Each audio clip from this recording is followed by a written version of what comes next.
welcome back. This is Dr. Burton, and we are doing part 2 of the History of Philosophy timeline. If you recall, we have the logical options at the top. We have been looking mostly so far at reason is ontological in the first philosophers, and there is no God. And then we looked a little bit at reason is ontological and God exists through John the Apostle and St. Augustine. And now we're going to move into the medieval period, and we will see that this period has a movement towards this third column. Recall the third column is reason is not ontological and God exists. And I'll tell you why that develops. So let's go down a little bit and talk about, okay, some philosophers either are not prominent in ethics, but are important to know about. So that's why I put Anselm on here. He's a rationalist and he's a theist. He's trying to argue for the existence of God. He comes up with the ontological argument. So I put him in this category because he's definitely holds that reason is ontological, that thinking is about being, and our thinking can get to the being of God, which is, I think, very interesting, but is rejected pretty much down the line after that. So Anselm, there's others that we could have put on here that fit in that category, but again, they aren't known for ethics. They may be known for theology. St. Thomas Aquinas, though, was a systematic philosopher. He is very key. He is very influential. He is influenced by Aristotle. Now, Aristotle, recall, was up here, and he's a rational empiricist. He's a dualist. Matter and spirit are both eternal. He has this view of the good based on human nature, probably focused more on virtue. But Thomas Aquinas is a Christian. He is a philosopher and a theologian, and he is going to take Aristotle and combine it with Christianity in a way that he starts the natural law tradition. Again, I would call him a rational empiricist, but really all of our knowledge is opened up through the senses. So he's an empiricist in that sense. Again, he believes in God the Creator. He's a Christian, and he develops the natural law tradition. Basically, it is humans have a nature, and we could know what is good and what is evil for human beings, and we can know really key teachings that follow from being human about things like human sexuality, human communal life, all kinds of virtuous living.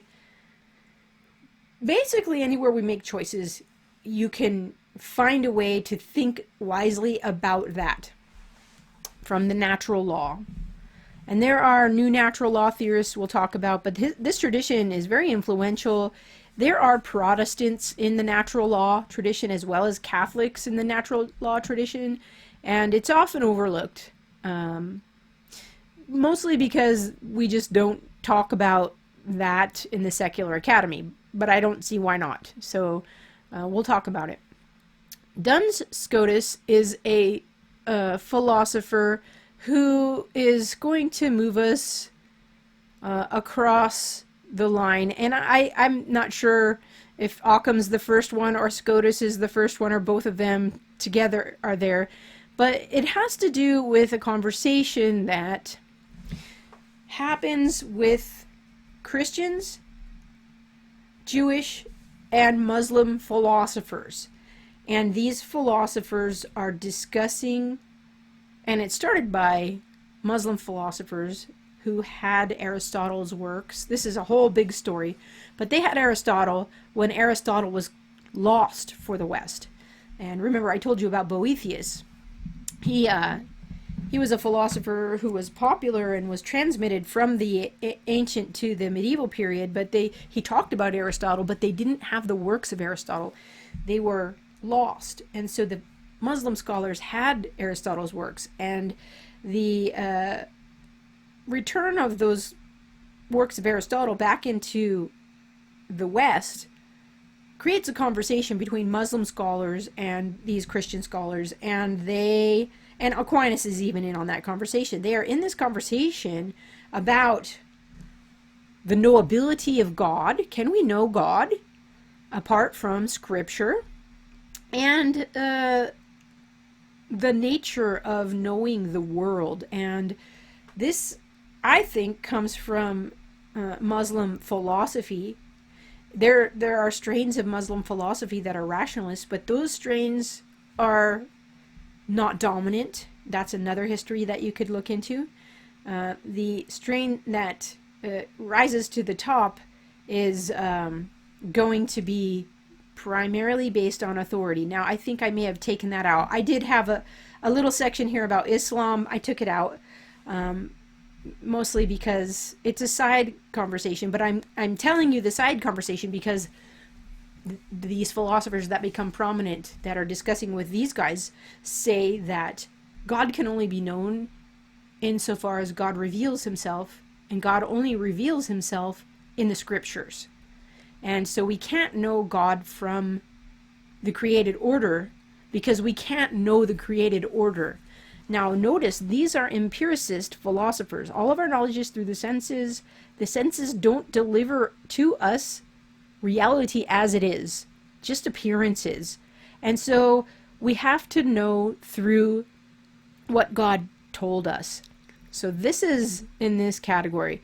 Reason does not apply to being, and God exists. So we can't know God through the creation. We can only know God through Scripture. And that's where you get the divine command theory.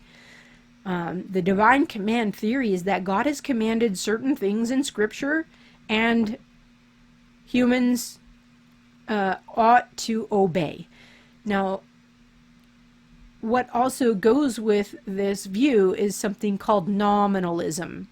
Nominalism is like each individual thing is a particular, and we can only name particulars. We can't name, so conceptually, the previous eras are saying concepts name categories of things. Nominalism says we can't name categories of things. We can't know categories of things. We can't know universals. We can only know particulars. So that's a big metaphysical controversy in this era, and it carries over into the modern period. Now, I put Calvin and Luther in here. They are Protestant theologians and thinkers, but they're very influential in the history of the West. So Aquinas influences Catholicism. Martin Luther and John Calvin influence Protestantism.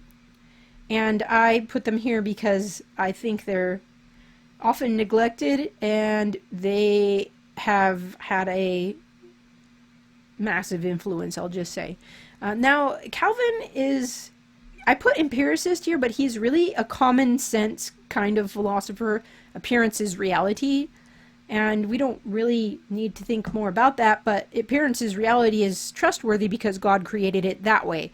That view influences a lot of Protestant philosophers later on in a common sense tradition.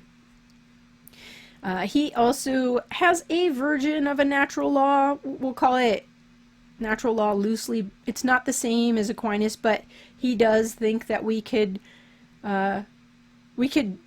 know some things about human nature and apply it to how we live, I'll just say.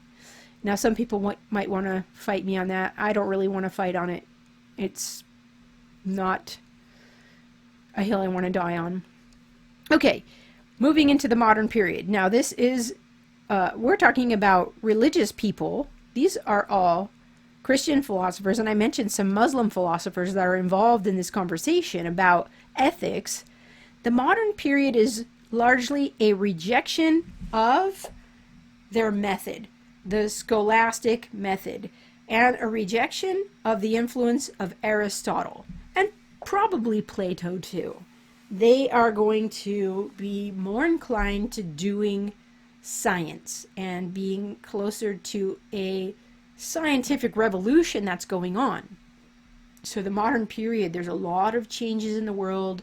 We have the nation state rising, we have politics being done, and we need to do more ethics for politics. How do we live in a nation state? What should the nation state, how should it be ruled? You know, previously it was ruled by religion, and there are wars of religion between Catholics and Protestant in the previous era. And so they want to do politics, ethics from a secular, meaning non-religious perspective. So this is the era we get the development of most of the major secular ethical theories. And most of the time in philosophy, we study those secular ethical theories. Some of them are very contradictory. They contradict one another, and it becomes rather confusing. But I'm doing this to show it's not really that confusing how it developed and why it developed. It's because of the assumptions we have about reason and being and God. Hobbes is going to be a key figure in modern philosophy. He's doing mostly political philosophy, but his ethical system, okay, first of all, he's an empiricist. All that we can know is through our senses.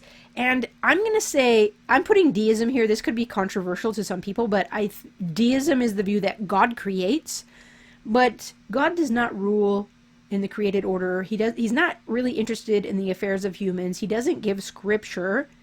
And so he's a creator God, but that's it, not a ruler.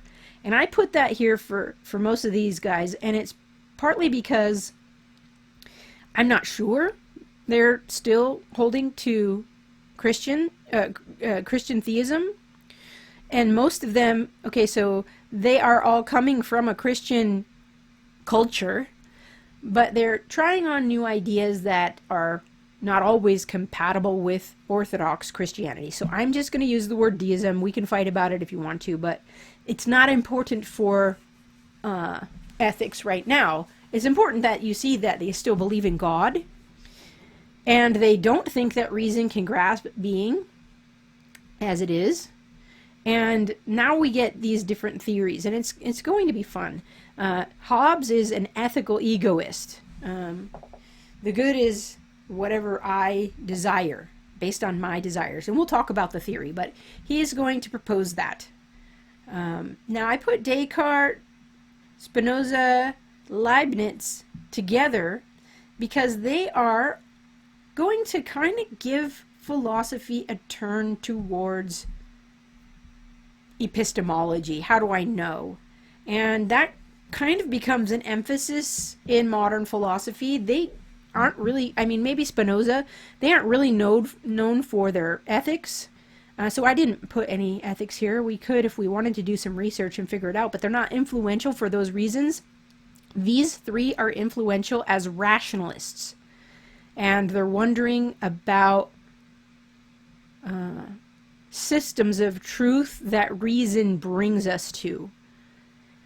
Again, maybe Spinoza is more of a pantheist and not a deist. I don't know. I'm going to just leave it loose for now.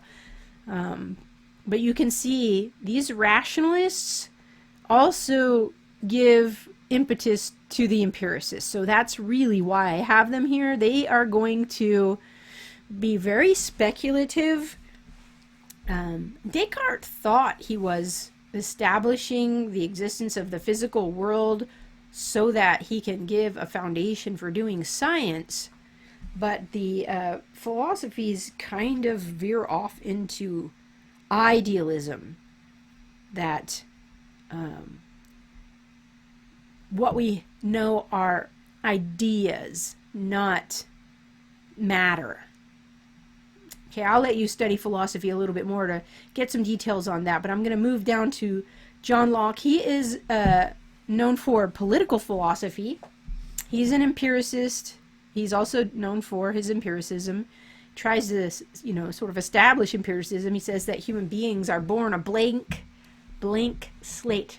They have no prior ideas. They get all of their ideas through experience, including the laws of thought. That's what makes him really an empiricist. And he is, I'm going to say, a deist. He influences, his political theory influences the founding fathers of the United States. So he's important for that.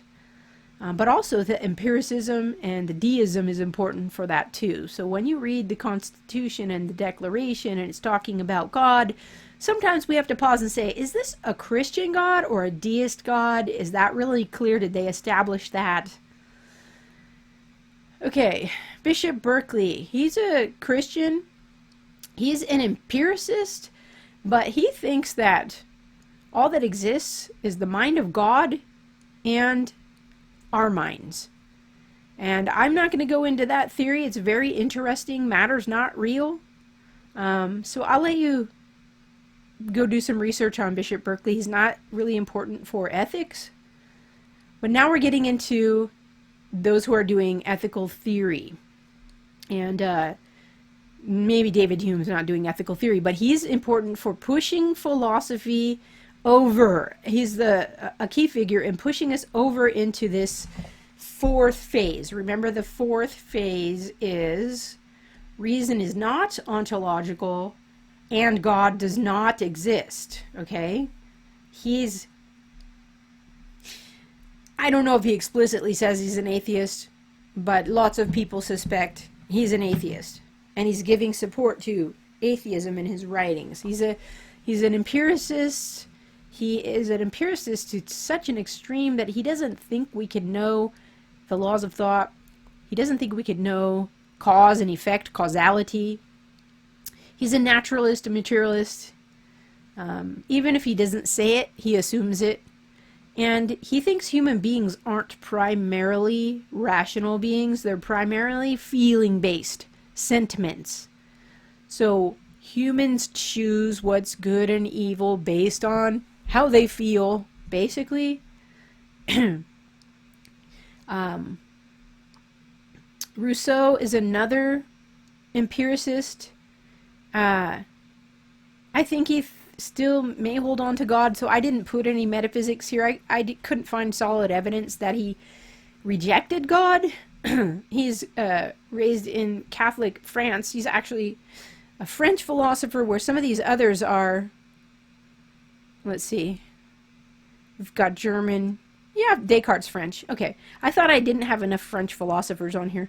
Rousseau is going to have a naturalism is what we're calling his ethical theory. We'll talk more about that, what it means.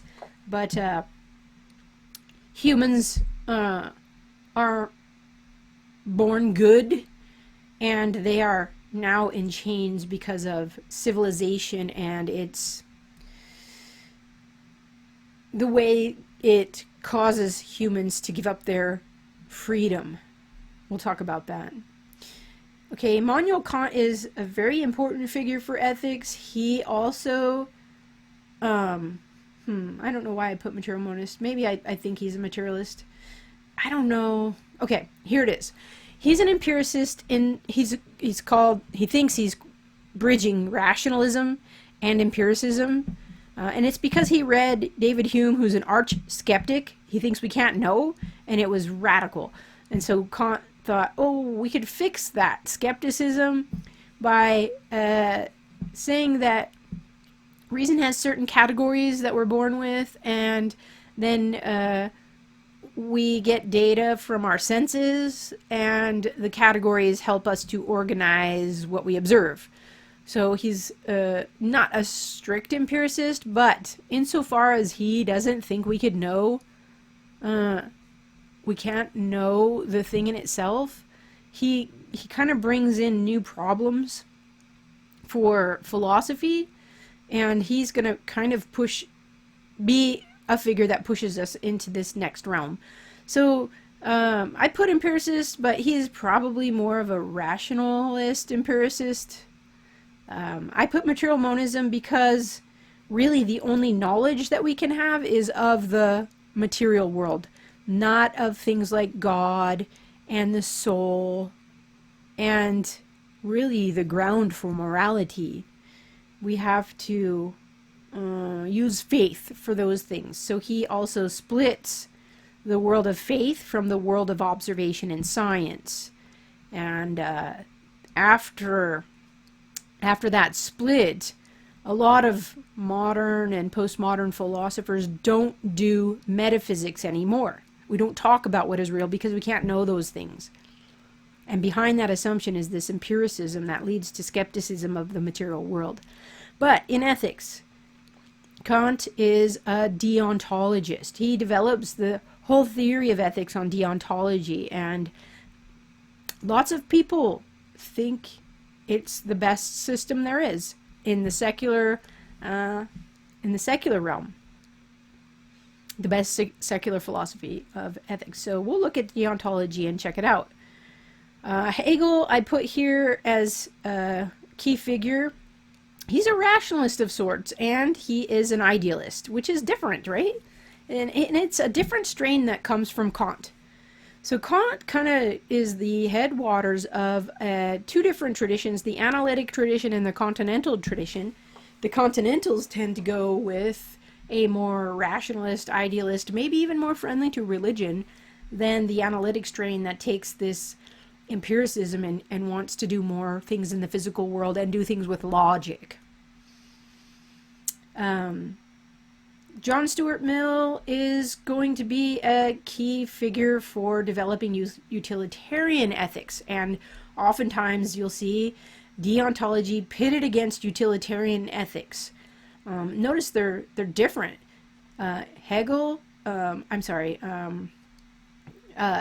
Kant is going to say duty is the good, and Mill is going to say happiness is the good, but not individual happiness, happiness for the many, the greatest amount of happiness for the greatest number of people.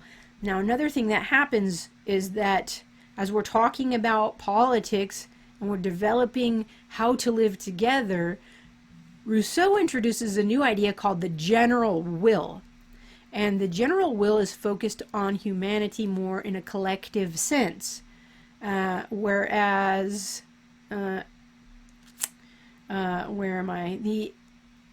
egoists, Hobbes, he's talking about how can we who are individually focused live together.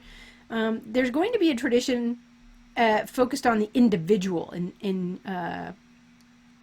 the West as well, and it's maybe in the political theory. But ethical theory, the greatest amount of happiness for the greatest number of people, and it's about the group, the collective, rather than the individual. Now, I put Marx on here because even though he's doing economic and political theory, he's a key figure for how we do ethics today. He is a key figure for the development of critical theory and social justice. So I put him on here, but he's over here. Why? Because he does think that there's order in the world, and he thinks that it's material. So he's an empiricist, a materialist, and he thinks that based on the nature of things, we can develop a history of philosophy. We can see the history of philosophy. We can see that it goes through phases. And he is developing his ideas as an alternative to Hegel's position. So he is kind of the opposite of Hegel. He's a utilitarian in ethics, though. The greatest amount of happiness for the greatest number of people. And he's looking at things in terms of economics. He thinks that the last stage of human history will result in a stateless society in which everyone is going to live in a utopia. I'll just say that for now. Now, I want to finish with these last two figures, particularly Friedrich Nietzsche. He's one of my favorite philosophers to engage with. And this whole schema for looking at history comes from my study of Nietzsche, because I realized that he took philosophy into the next phase, over to the fourth column, where reason is not ontological and God does not exist. In fact, Nietzsche is known for saying God is dead and we killed him. Basically, he's looking at this whole history of philosophy that I just went through and saying it's all false. And not only is it all false, but all of those ethical theories that have been developed are, he calls it a slave morality. You're a slave to your morals. There's no rational justification for them. He thinks you need to throw them off. So he has something called the revaluation of values, where he's going to say, let's consider all of the values of this previous history and deconstruct them and name them as the fiction that they are. And so he wants to, he's a critic of Plato, Christianity, and everything that was ever influenced by those. He's going to be very influential on the some of these philosophers that we look at after him. Now I put Heidegger here. He is not really known for ethics. In fact, I'm not even sure what to call his ethics. He does talk about ethical things, but he's in this category over here too. He tells us about Nietzsche, and he talks about being. Someone else may want to put him in this category here, but you know what? He says metaphysics is dead, and he wants to kill it even further. We don't do metaphysics. And so I put him over here, even though sometimes I wonder if he shouldn't belong in this first category, but I put him here because he is going to say we can't know reality. Maybe we can speculate about it. So he's an empiricist. I'm putting him in that tradition, not as a analytic empiricist, but as a continental. So Nietzsche influences continental philosophy. He's German, but the French say, we love him, we'll take him. And then he's going to later be introduced to America. And I'll talk about that in the next video. So Heidegger is going to influence some American thinkers and introduce Nietzsche to a wider audience. He's kind of Nietzsche's promoter in a sense. So I'll pause here. We'll start the postmodern period next.